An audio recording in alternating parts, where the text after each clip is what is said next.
Diretso ka dun sa tabi ni truck, sir. Ang gagawin mo dun, sir, kailangan yung likod natin at likod ng truck pantay, ha? Okay. Tapos yung magiging distance mo sa truck, mga isang dangkal. Okay. So kumbaga sir, pag U-turn ko, pasok agad doon. Hindi ka papunta sa likod niya, tatabi ka lang dun sa likod ni truck. Kasi kasya tayo sa likod niya, magpa-park tayo ng patalikod dyan sa... Patalikod. Nakaharap pa rin tayo dito. Hindi, nakaharap ka dun sa kanya. Okay. Kaya mag-U-turn tayo. Sige, ikutan mo muna. Para hindi magugulo ang buhay mo. Nakakalito yan, pag hindi ginawa ng actual. Sige, igas mo konti. Yan, tabihan mo siya, sir. Dito ka sa tabi niya. Huwag ka sa likod niya. Punta ka na sa tabi niya. Okay. Dikit lang. Mga isang dangkal. Dikit mo. Kabigin mo. Sige lang. Yan. Sige, forward ka. Yan. Basta hindi ka lang bumangga. Left mo konti. Yan. Tapos lingunin mo ngayon, sir, yung likod natin. Sige pa. Dapat yung likod mo, sir, pantay din sa likod niya. Konti na lang. Yung. Ganyan. Pwede yan. Yung distance, sakto-sakto lang. Tapos reverse ka, sir. Ang gagawin mo, reverse. Yan.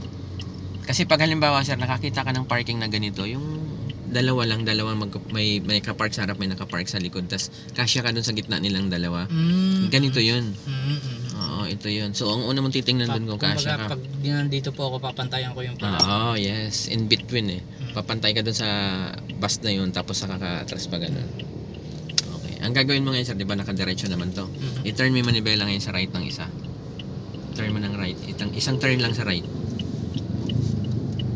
Yan. Sige, atras ka ngayon. Okay, naka-reverse na siya. Funny to me. Tapos ang pinaka-technique ng isa dyan, sir, at pag atras mo ng atras, itong side mirror mo na to, hintayin mong lumampas sa likod niya hanggang tumapat sa plate number. Yung side mirror mo or di kaya yung katawan mo ang tumapat sa plate number niya. Diagonal. Kasi may style sa parallel, sir, na full turn eh. Ang sa akin, shortcut ko lang to. Yan yung plate number niya na yan. Yan, tapat na po. Kunti pa. Yung katawan mo, sir, itapat mo sa plate number mo. Yung plate number niya. Konti na lang. Pag tumapat yung katawan mo, ganyan. Okay na, sir. Konti na lang. Yan, stop. Yan, okay yan. Yan, ganyan. Saka mo isagad pabalik sa kaliwa. Full turn mo. Yan, sagad. Ganyan lang yan. Kasi pwedeng side mirror yan o pwede yung katawan mo. Yung nakatapat ng nakadiagonal ka. Hindi yung nakadiretso. Tignan mo mangyayari yan. Papasok yan.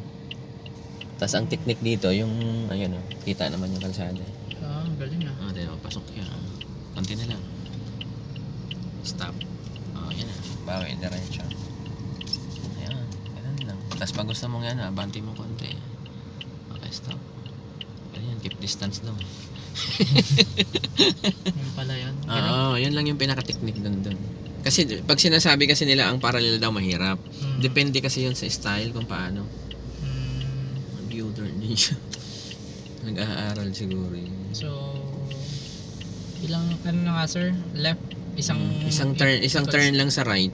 Sa right po. Tapos pag nag-diagonal ka, pag nag-diagonal ka, tumapat yung katawan mo or yung side mirror sa plate number niya. Full turn sa kaliwa. Tapos ganito na. Pwede natin siya ulitin. Try mo ulit. Tapatan na natin. Tapatan